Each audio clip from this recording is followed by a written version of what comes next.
Life is uncertain.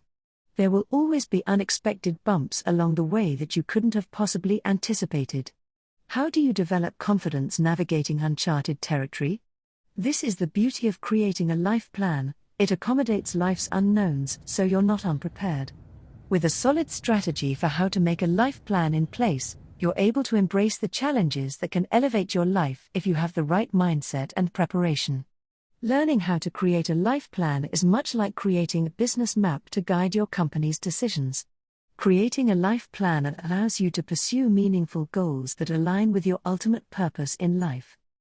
Learning how to make a life plan starts with understanding what life planning is. A pivotal concept is the fact that life planning does not mean creating a rigid to-do list for yourself.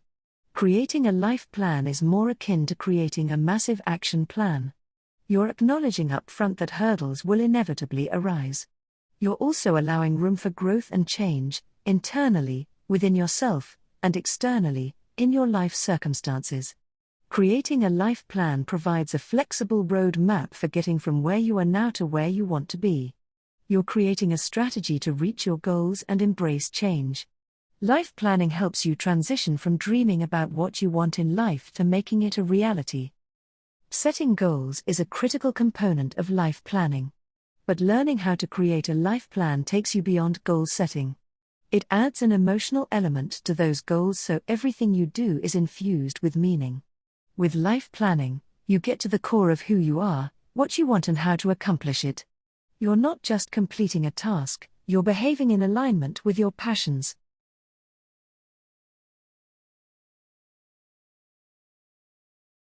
Change a question, change your life.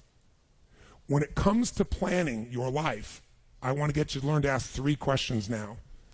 And the first one is not, what am I going to do? And how many understand why now? Say I. The question you want to ask yourself is, what do I want? What's my outcome? What's my result? The word RPM, the first one, is to get you focused on the target. The target is not the activity. The activity can change. It's what's the result I'm after. If you know exactly what it is you really want, what you desire, what you're really after, clarity is power. The more clear you are and specifically what you want, the faster your brain can get you there. But if you're generally saying things like, what do I want? Well, I want more money. Fine, here's $1, get out of here. Did you achieve the outcome? Yeah, when you're that general, you think you're not getting your goal, you are. The way you language your goal, the way you think about it, you're receiving it. I want to feel a bit better. I want to lose some weight. Fine, you lost a pound, you're done. Because your brain's like a servo mechanism and a bomb and a missile. The old days, you shoot a missile and the target was going, and if you missed the trajectory, you missed it. Today, what happens when the missile's not on course? What happens? It locks on the heat signature, and what does it do? It moves and follows it. That's the way your brain is if it knows the outcome, if it knows the result. So RPM starts with, I got to know the result. This is a results planning system. The rapid planning method, but you can think of it as a results planning system. I need to know the result I'm after before I ever ask myself what to do. That takes more time, but it's worth it. Now, for time's sake, I'm not going to do this with you right now, but I'll tell you what I do when I've taught this to people and I've got a full weekend to do this in. Just give you a picture. If I asked you right now to write out your name, your full name. Now, some of you abbreviate your signature, but write out your full name in cursive. Go and do that one time. Write out your full name in cursive. I can't even use the word cursive. Is that really the word people still use? It means in handwriting, I guess, but in cursive. Just write it out full name, because you can do this later on. Now, if I had you get with a partner, and you can try this later if you want. I'm just going to tell you because I don't want to take the time because we have such limited time today. And I have your partner say to you with a stopwatch here, okay, ready? And I go, go. And you write it out. And you tell me when you're done. I go, stop. And I write down how long that was. So let's say you wrote out your signature and it took 5 seconds. And they say, ready? Write it out. Ready? Go. You tell me when you're done. Stop. And I write down 5 seconds. I have to do that 10 times. You'll find in the beginning, you'll be, let's say, 6 seconds. I'm making it up. Everybody's signature is different. And you probably might get down to as little as 5 seconds. If you have like an iPhone, you could do it as a digital stopwatch. You could see the milliseconds. Then I say to you, I want you guys to write every other letter in cursive. In other words, you're going to write half as many letters. How long do you think it would take to do it? Half as much time? Most of you, it'll take twice as much time in the beginning And then eventually, what's interesting is if I do it 10 times and the last 2 or 3, and this makes no logical sense, and again, I don't want to take the time to have all of you do this 10 times, 10 times, 10 times, but you can go do it on your own. I'll just tell you the result. In most cases, even though you're doing half as many letters, you cut it by 2/3 the time. There's something happens when you break an old pattern and you do it fresh. Your brain over the years has learned ways to move more rapidly since when you did your original signature, and you'll do it in 1/3 the amount of time.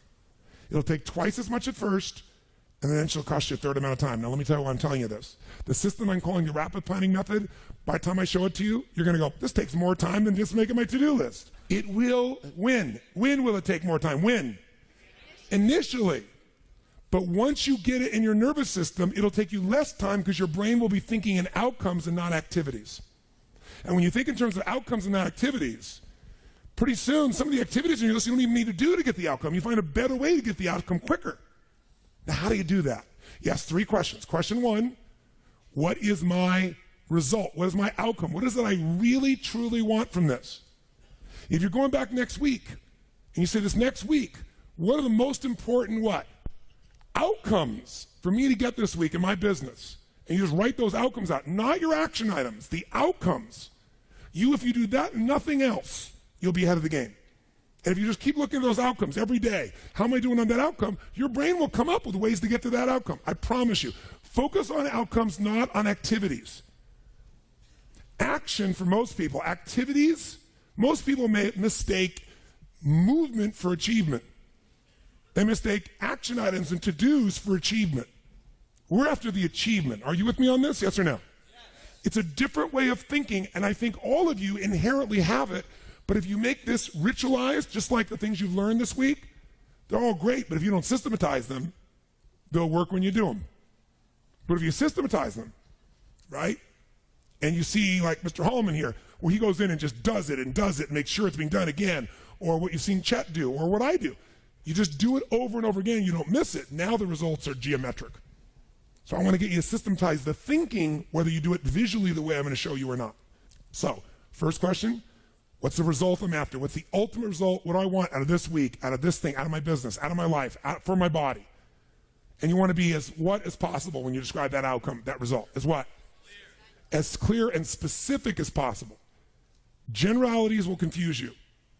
So it might take you longer than just writing down call so-and-so to think, if I'm calling my son, I'm going to call Jarek, or I'm going to call my brother. This is what goes through my head before I call him, always. What's my outcome? Because I don't want to just call him. I want Jarek to feel loved by his dad. Or I'm thinking about what's my outcome. I've got to talk to him about this thing that's out there. I've got to make sure I get through to him on this because I want to guide him and move him in this direction. That's what I want to be as his father. I don't want to just chit-chat. I can do that too. So if you think before every phone call, before every time you're planning your day, and you think before you have any meeting, what do you think the first thing I ask of anyone when we sit down in a meeting is? Okay, what are your outcomes? What are the outcomes for this meeting? First thing I want to know, because if I know the outcomes, guess what? A lot of meetings, they're done pretty quick. Because if I know the outcome, you don't have to go through all the activities to sell me on it. Just, that's your outcome? How do you want to do it? Sounds good to me. Rock. That's how you make a meeting productive. I know a meeting's productive not by the hours or time. Sometimes it takes longer to the outcome than you want, but I'm going to get the outcome. That's, by the way, what you see with me on stage. That's why my times vary, but it's based on an outcome. I'm going to get that outcome. I don't give a damn whether it's the right time or not. I want to do it in that time, but I must deliver the outcome. How many get that? And by the way, how many like to have your company focused on outcomes, results, and not activities? Say I. People say all the time, well, did you get that done? Well, I left them an email. I left them a voicemail. I've sent them 3 emails. How many times have you heard that? When that happens with me, I'm like, but I don't show it. I just like, really? Wow, that's fascinating. We'll explain about our culture. It's about getting the result. So I can help you if you can't figure another way to do it, but there may be 12 other things we might want to do. Maybe they don't have the answer. Maybe somebody else can give us the answer. The outcome was to get this information, not to leave an email or 12 or 3 voicemails. That will not do any of us any good. How many follow? Now, whether you get the outcome or not, whether you get that result, will be based first, do you have clarity?